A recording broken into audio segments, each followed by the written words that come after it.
Well, guys, it is pouring outside right now, but we got ourselves a new hot rod. Let's get this thing in the shop, and I will show you what we're working with here. Woo! Another project. All right, guys, after a tremendous amount of wind and a tremendous amount of rain, we are finally back from New Jersey. You probably saw the quick teaser shot there, but we got ourselves a Firehawk. Guys, I've owned a lot of these cars. I've actually never had a Firehawk, so I'm actually pretty excited about this thing. So what we are going to do with this car, we are going to build an 8-second car in 30 nights. And the reason I use the terminology 30 nights is, guys, I've got a job I've got to attend to during the day, right? So I've kind of figured basically from now until 6 weeks, there's about 30 nights worth of work that I can do on this thing.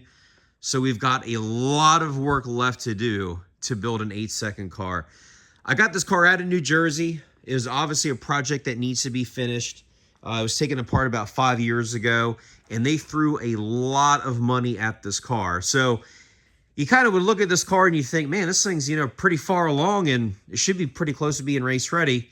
But if you have ever built a car before, you know the last 10% of a build takes all the time. So what I want to do, I want to kind of take you guys all the way around the car, show you all the parts and pieces that are already on it because it's got some really nice stuff on it.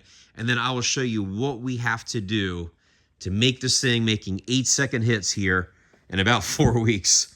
So kind of moving up front, what we've got, this is a Midwest Chassis K-member. There's a lot of Midwest Chassis parts on this car. So Midwest Chassis K-member, Midwest Chassis lower control arms up front. It's also got their race spindles and also their upper control arms. As far as coilovers go up front, it's got Viking double adjustables, of course, manual rack. It's got the Rock Solid Motorsports tube front end kit. Right now, it's just kind of tacked in. We're going to go back. We'll get all that stuff tigged in, sanded down, painted up real nice. In fact, we'll probably paint the entire underneath the hood of this car. But again, a lot of money that's been invested into this car up to this point. It's got, brand new strange disc brakes on the front of it, manual master cylinder conversion, and then, of course, like all the heater delete plate and all that stuff. This car has already started to been rewired, so we've got some new wiring here for the headlights, parking lights, stuff like that. And then also the cowl has started to been cut out. We still got to do the filler plate down there, so we do have a good little bit of work to do in terms of getting the windshield stuff kind of squared away. And in fact, we'll probably get rid of like this stuff here too. So anyway, guys, that's kind of what we're looking at in terms of the front goes. Again, a lot of money's been invested up front, but we got a lot of time in a very short amount of time to get squared away on this. So let's go ahead. Let's move to the back real quick. Let me kind of show you what we're working with as far as rear suspension goes. And I guess first, we've got a Midwest Chassis parachute mount. That gets rid of the factory crash bar, and then it ties into the back frame rail, so you've got a nice tether point. I do got to run the parachute cable and the handle and all that on the inside. Kind of moving down underneath here, guys. Again, a lot of money's been spent underneath here already. So we've got a Midwest Chassis fabricated 9-inch housing. We've got their real nice tubular torque arm, tubular lower control arms. Same thing in the back. We've got double adjustable Viking coilovers. And then, guys, pay no attention to this panhard. I'm either going to make one or we'll get one from Midwest Chassis. We're also going to put the Midwest Chassis bolt-in anti-roll. Basically bolts in right there on the factory sway bar mounts and makes for a real nice anti-roll that kind of hangs down underneath. So that's kind of what we got as far as, suspension goes back here. And then also it's got 35 spline axles. It's got a strange center section. And then also in the back, same thing. It's got a set of new strange disc brakes. It's got Weld S71 wheels front and back. We'll probably use these wheels for the street and then do something for the racetrack that's a little bit lighter. But that's what we're looking at as far as that goes. And yes, the paint is absolutely hammered. I'm not going to lie. This car could definitely stand a good buffing. With a little bit of love, I'm hoping we can make it a good solid 10-footer. A lot of this will clean up. but you know, it's definitely going to need a little bit of love to kind of get back to it. It, you know, this being a Firehawk, it had that like optional like IROC style rear spoiler, so we'll get rid of like the factory adhesive tape from that. They put a factory Trans Am spoiler back on it. Long term, honestly, I'd like to kind of get rid of this and just put a like sheet metal deck lid spoiler on the back of it. But anyway, that's not going to happen right now. That'll be for down the road. Let me show you another huge time saver that we've got, and that's going to be the cage. So this car has already got an 850 chromoly roll cage in it. Again, we ain't got a whole lot of time. Thankfully, all this has already been done. It's been done real nice. It's got very nice TIG welding as well. So we're going to go ahead. We're just going to rock with this cage here. We've got to finish some wiring on the inside. We've already got one Kirky seat mounted. You know, we're going to need to do another one on the other side. May or may not do a tubular steering column depending on time. And again, gonna need some carpet here. So car definitely needs a little bit of love. But what we'll do is we'll probably put some new carpet in it. We will get rid of the factory console, and I'm probably just going to run a standalone shifter. I need to try and shave some more weight out of this car. Although it's already light, I'm really shooting for about 3,100 pounds, or maybe about 3,000 pounds with meat in it in a nitrous bottle. So I've got to do a couple more things to try and shave the weight. If you're not careful with these cars, these things can weigh a lot. Thankfully, again, a lot of time and effort has already been spent on this car before I even got it to kind of get it to that point. So hopefully we can kind of get close to that race weight. I did take, you know, just a couple seconds with a buffer just to kind of hit the top half of this door real quick. And I think it's going to shine up pretty good. So I'm pretty excited about that. I've got the T-tops. I've got the windshield. They pulled the windshield out to do the cage. So we'll go ahead and probably last, we'll throw the windshield back in it. When I got this car, it did not have a hood.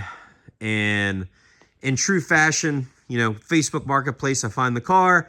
And then also Facebook Marketplace on the way back from New Jersey, I found this hood. So this is just a, you know, flat regular Trans Am hood, but lo and behold, it's the right color. So I don't even need to paint it. I'd love to put a fiberglass VFN hood on this thing, but guys, I really want to try and make this build something that's also obtainable for you guys. So if you guys kind of, you know, buy an existing project where they've already spent some money on it, but you're not looking to go completely overboard, I'm going to try and do this build to kind of favor something like that. So stuff like taking, you know, a stock hood, you know, cutting it up, because we've got a Holley high ram to put on here. And frankly, this hood's going to have to get cut all up to fit that.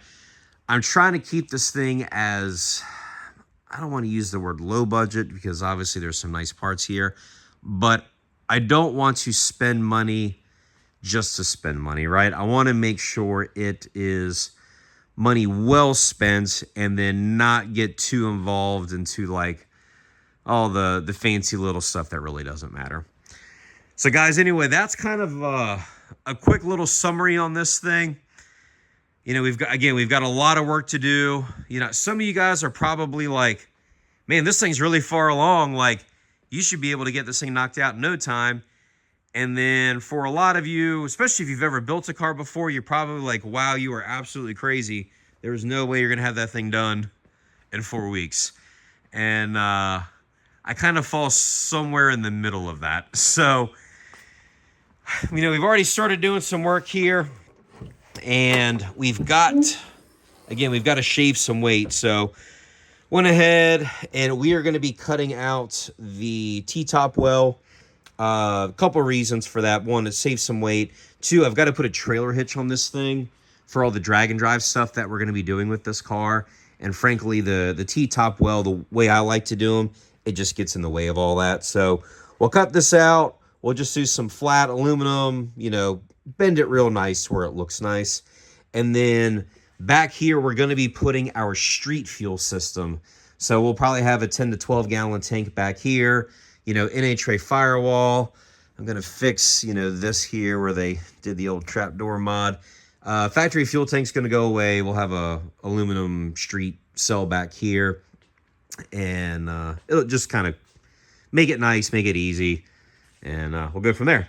And then up front, moving back up here, we will have probably about a 3-gallon fuel cell up here that we will use just dedicated for the race system. So that'll just, feed the engine as well as the nitrous steel. We're going to be putting our nitrous Trailblazer SS engine in this car.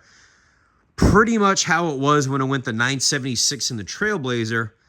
And I'm hoping this car here is going to be about 1,000 pounds lighter than the Trailblazer.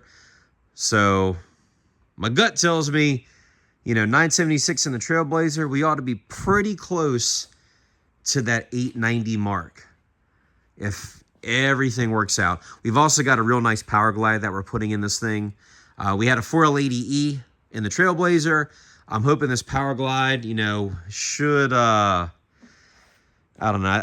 I think it's going to help us even better on 60 foot. And plus, obviously, this car being a lot lighter, that'll help as well. So anyway, guys, that is where we're at with this thing. I just wanted to kind of give you a quick overview before we start cutting this thing all to pieces again, start, completing some of the front end stuff and show you guys what we're working on here. So again, we have got 4 weeks left to sick week. And I literally just rolled this thing in the shop an hour and a half ago. So we've got a lot of work to do. Stick around. It's going to be a lot of late nights in the shop, but we'll make it work. And if everything goes smooth, we will be holding an 8-second time slip at sick week. That's my goal. As always, guys, we appreciate you watching. We'll catch you on the next one.